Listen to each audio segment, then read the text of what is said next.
क्या है load bank. Load bank में क्या होगा, जैसे ये 25 को बल्ब लगा होगा या 30 को, तो 30 को बल्ब लगा है, एक में 200 वाट का लगा रहे हैं, तो यह टोटल हो जाएगा 6000। 3 2 5, 1 2 3 4 5 6, 6 5 30, एक 200 वाट का लगाओगे तो हो जाएगा 6000, यानी 6 किलोवाट के कनेक्शन पर यह लोड बैंक दिखाया गया है। ठीक है, इसमें क्या होता है, हम एक एक बल्ब को ऑन करेंगे और यहाँ पर जो भी खपत होगा वो दिखाएगा। बताइए, आपका मीटर लगा हुआ है और 5 को बल्ब जलाओगे तब खपत होगा कि 30 बल्ब ज्यादा जलाओगे तब खपत होगा? 30 बल्ब पर ज्यादा खपत होगा, तो यह खपत को लोड बैंक दिखाता है। परीक्षा में आ जाए लोड बैंक क्या करता है, तो खपत। अब इससे ऑब्जेक्टिव सवाल सीख लीजिए भैया, ध्यान दीजिए। पूछा जाता है कि इसका टंगस्टन किस धातु का बनेगा? नाइक्रोम।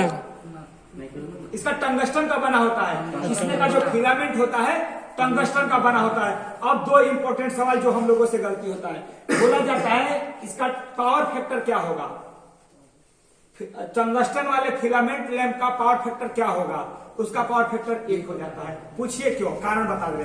यदि ये टंगस्टन है, टंगस्टन का मतलब यह प्रतिरोध है। क्या है? प्रतिरोध है। तो प्रतिरोध को बोलते हैं रजिस्टिव एलिमेंट। क्या बोलते हैं? रजिस्टर को बोलते हैं रजिस्टिव एलिमेंट। और किसी भी रजिस्टिव एलिमेंट का पावर फैक्टर 1 होता है। और मान लो कि चोक होता है, क्या होता है? चोक। तो चोक में होता है तार का लपेटना, इसमें बाइंडिंग में सब में तार लपेटा गया होगा बाइंडिंग के बाद। तो बाइंडिंग का प्रतिरोध वो लीडिंग करता है। क्या करता है? लीडिंग, यानी घटता है। पावर फैक्टर क्या होता है? घटता है। और जबकि पावर फैक्टर बढ़ाने के लिए हम कंडेंसर लगाते हैं। पावर फैक्टर बढ़ाने के लिए हम क्या लगाते हैं? कंडेंसर। तो कंडेंसर में पावर फैक्टर लीडिंग होगा और कॉइल में लैगिंग होगा। मतलब लैगिंग और लीडिंग का मतलब हुआ पावर फैक्टर का मान 0 से 1 के बीच में ही रहेगा। पावर फैक्टर का मान 0 से 1। लेकिन जितना रजिस्टर वाला एलिमेंट होगा उसका पावर फैक्टर यूनिटी यानी 1 होगा। जबकि कैपेसिटर वाले में आपका 1 से नीचे ही होगा, लेकिन लैगिंग करेगा, लीडिंग नहीं, मतलब घटेगा नहीं, 1 के आसपास रहेगा।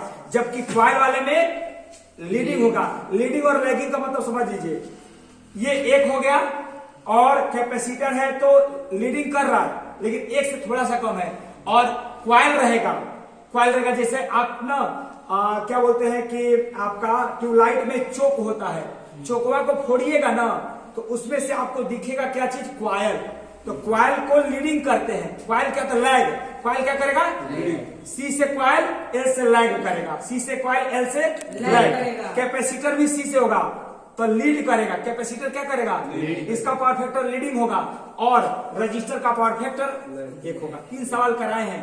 पूछेगा कि टंगस्टन का पावर फैक्टर क्या? इसमें टंगस्टन नहीं लगा है, टंगस्टन का पावर फैक्टर क्या होगा?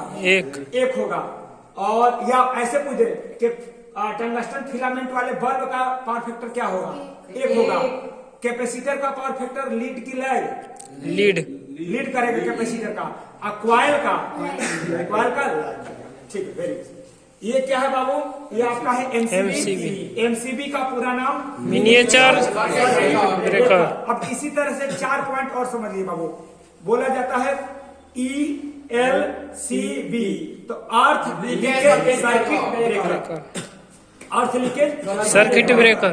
इसी तरह होता है RCCB, residual current circuit breaker. Clear हो रहा है? अब देखिए, ये आप लोग को बार बार पढ़ा है क्लास में कि आपका ये तीनों क्या है? फेज है। RYB, red yellow blue. और न्यूट्रल होगा तो किससे? ब्लैक से। न्यूट्रल होगा ब्लैक। और आप देखे होंगे, मैंने यहाँ तक तार दौड़ाया है, वैसे देख रहे हैं हमारे पास तार की कमी थी, हमने अर्थिंग भी दौड़ा दिया है। लगता है कि लड़कों को ना अर्थिंग वाला तार ग्रीन का होगा, आपको आगे हम दिखाएंगे। ये देखिए, हमने क्या अर्थिंग करा दिया है ताकि लड़कों को दिक्कत ना हो, लेकिन फिर भी अपने से बच के रहा जाता है। ठीक है, अब छोटा सा आगे बात समझिए। आगे की तरफ चलिए बाबू, आगे तक चलिए। वो तो दिखा देंगे प्रैक्टिकल में। आप पहले नहीं।